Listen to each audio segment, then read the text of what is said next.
So hey guys, welcome back to another new video. और आज के वीडियो में हम लोग बात करने वाले हैं अबाउट रशियन स्विफ्ट बैन।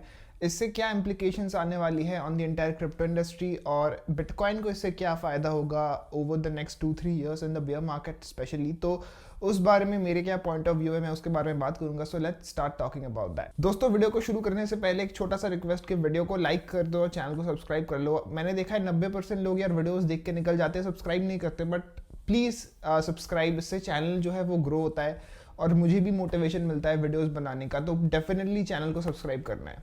तो आपको पता होगा कि स्विफ्ट का जो बैन है वो रशिया के ऊपर इम्पोज हो चुका है। काफ़ी कुछ हो चुका है पिछले 2-3 दिनों में। तो सारा कुछ कवर नहीं करेंगे, बट स्पेशली हम बात करेंगे इंडियन इकोनॉमी में इससे क्या इम्पैक्ट आएगा, जो क्रिप्टो ट्रेडर्स है उनको क्या चीज़ों का ध्यान रखना है। सो पहले तो यार स्विफ्ट क्या है, काफ़ी लोगों को पहले तो यही नहीं पता था कि स्विफ्ट नाम का कोई एक चीज़ एग्जिस्ट करता है जो कि पेमेंट्स को प्रोसेस करता है।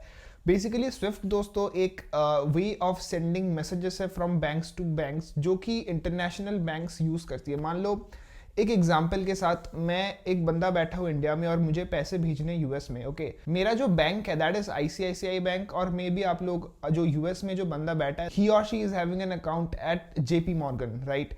तो आईसीआईसीआई बैंक डायरेक्टली तो रुपीज सेंड नहीं कर सकता, क्योंकि वो जो जेपी मॉर्गन का ब्रांच है वो इंडिया में सिचुएटेड नहीं है। तो वो इंडिया के जो कन्वेंशनल पेमेंट मेथड्स है लाइक एनईएफटी, आरटीजीएस या फिर आईएमपीएस, यूपीआई, ये सब नहीं काम करेंगी। तो वहाँ पे अगर मुझे पेमेंट भेजना है, अगर मुझे वहाँ पे पैसे ट्रांसफर करने हैं, so my bank will actually use a software जो कि है स्विफ्ट। जितनी भी ये ग्लोबल रेमिटेंसेस होती है they are basically a way of messaging between the banks, जो कि बैंक्स एक दूसरे को बेसिकली मैसेज भेजती है that I have this person has sent this much money from this account. और काफ़ी सारे बीच में इंटरमीडियरीज होती है जो कि पेमेंट्स को प्रोसेस करते हैं। ये जो स्विफ्ट है वो काफ़ी टाइम से एग्जिस्टेंस में है और काफ़ी एक डोमिनेंट प्लेयर है इन दी इंटरनेशनल रेमिटेंस मार्केट। और काइंड ऑफ एक वीज़ा मास्टर कार्ड जैसा सिनेरियो है जहाँ पे इनका एक काइंड ऑफ मोनोपोली है। और इसी को जो है सारे नेशन, सारे बैंक्स यूज करते हैं for all the foreign transactions, inward remittances, import export etcetera. अब दोस्तों, इतना सब कुछ बोलने के बाद आपको ऑलरेडी ये पता चल गया होगा कि Swift is very important for any country, क्योंकि अगर आपको कोई भी चीज़ खरीदना है from any outside country like from China और फ्रॉम यूएस, तो आपको जो है उनको पैसे भेजने पड़ेंगे इन डॉलर्स। और वो करने के लिए आपको चाहिए होगा स्विफ्ट का बैंकिंग सिस्टम। और इसी के साथ अगर आपको कोई चीज़ बेचना है टू एनी अदर कंट्री, तो आपको जो पेमेंट्स आने हैं, वो जो पैसे हैं वो भी स्विफ्ट के थ्रू ही आपके कंट्री में आएंगे। तो अगर आपको स्विफ्ट के सिस्टम से निकाल दिया जाता है, it can create a lot of economic problems in your country. अब दोस्तों, हमारा जो ये इंटायर पेमेंट मेथड है जो कि एक डॉलर सेंट्रिक ट्रांजैक्शन टाइप पे काम करता है, कि जितने भी कंट्रीज है वो सारे के सारे यूएस डॉलर पे डिपेंड करते हैं। अब अगर उनको एक एक काइंड ऑफ मोनोपोलिस्टिक सिस्टम से निकाल दिया जाता है तो बहुत सारी प्रॉब्लम्स क्रिएट हो सकती है। एक तो फॉरेन रिजर्व्स खत्म हो सकते हैं, जिसकी वजह से एक देश में इन्फ्लेशन बढ़ सकता है, क्योंकि गवर्नमेंट फिर पैसे प्रिंट नहीं कर पाएगी। और अगर करती है तो उनके पास सफिशिएंट डॉलर्स नहीं रहेगा, तो उनका करेंसी बहुत तेज़ी से डिवैल्यू होगा। और दूसरी चीज़, जो सिटीजन्स के सेविंग्स है वो भी काफ़ी जल्दी जल्दी डिप्लीट हो जाएंगे, वैल्यू उनकी खत्म हो जाएगी। तो बहुत सारे ढेरों कॉन्सिक्वेंसेस है फॉर स्विफ्ट। ओके, अब रशिया पे ये जो स्विफ्ट बैन लगाया गया, इसका क्या मेजर आउटकम आएगा? पहला तो देखो, अभी रशिया ने, ये जो न्यूज़ आर्टिकल है from times of India, actually Google पे सर्च करोगे रशिया स्विफ्ट बैन तो आपको ढेरों आर्टिकल्स मिल जाएंगी। तो यहाँ पे ये जो आर्टिकल है इट सेज कि रशिया ऑलमोस्ट 2014 से प्रिपेयर कर रहा था for such A scenario. But अभी फिलहाल के लिए जितने भी क्रिप्टो पीपल है, आपको पता होगा यूक्रेन ने फिलहाल डोनेशंस एक्सेप्ट किए in bitcoin, ethereum and all those other currencies. Almost $4 million raise हो गए थे इन लेस देन 24 आवर्स।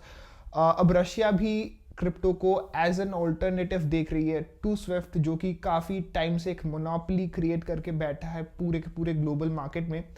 और क्रिप्टो एक वर्क अराउंड है, किसी भी इंफ्रास्ट्रक्चर पे वो डिपेंड नहीं करता, कोई भी उस पर सैंक्शन नहीं लगा सकता, कोई भी उस पर बैन नहीं लगा सकता।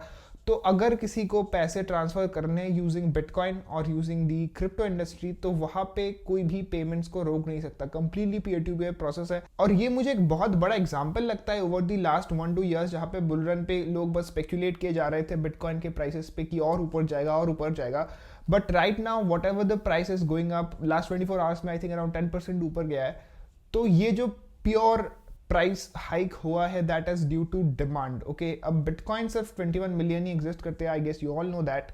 और अगर कोई देश बिटकॉइन को एज अ करेंसी यूज़ करने लग जाए, उसको as a way of exchange use करने लगे for paying across all the nations as an alternative to US dollar, तो आपको पता होगा डिमांड कितनी तेज़ी से ऊपर जा सकता है and all those various things can happen with bitcoin. तो मैं स्पेकुलेशन पे नहीं जाऊँगा, and just telling about the numbers right now.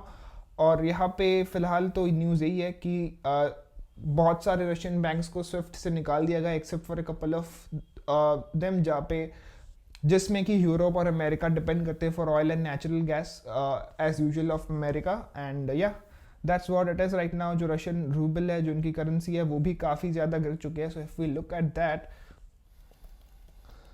तो ये ऑलमोस्ट 109 तक चला गया. If I look like the 5 year chart, तो यहाँ पे आप देखो 2018 में कुछ 60 रुपये का था. फिर ये जो वॉर है ये शुरू होने से पहले 73-74 मतलब लगभग 1:1 रेशियो में था विद इंडियन रुपीज़. और अभी after this has happened a massive devaluation has already started in the Russian currency, right. और आज सुबह मैंने न्यूज़ आर्टिकल्स में देखा कि जो गूगल पे और एप्पल पे है वो रशिया के मेट्रोज में काम करना बंद हो चुका है, तो लोग अभी पैसे विदड्रॉ नहीं कर पा रहे. काफ़ी बुरा सिचुएशन है एक्चुअली, एंड दैट्स टेरेबल. मतलब एक सेंट्रलाइज्ड एंटिटी पे डिपेंड करना for your money, actually people are realising एक बहुत ही बुरा डिसीजन होता है. तो मेरा तो यार यही सजेशन रहेगा, if you are already investing into bitcoin on a monthly basis, छोटे छोटे अमाउंट्स पे SIP करते हो, keep continuing that, don't stop it. I know from 1st April taxes भरने वाले हैं on your profits, but what if you don't sell them, okay. अगर आप बिटकॉइन को बेचोगे ही नहीं, आपको प्रॉफिट्स भी नहीं होंगे, और यूजुअली अगर आप होल्ड करते हो, यू डोंट नीड टू पे एनी टैक्सेस ऑन दैट. तो टैक्सेस पे हमने पूरा एक डेडिकेटेड वीडियो बनाया है विद द CA, तो आप उसको देख सकते हो. Link will be in the description of this video. And that was all about this video. मैंने थोड़े बहुत न्यूज़ अपडेट शेयर करी, मैंने अपनी स्विफ्ट के बारे में ओपिनियन शेयर करा. एंड या I hope you guys liked it. अगले वीडियो में तब तक के लिए बाय.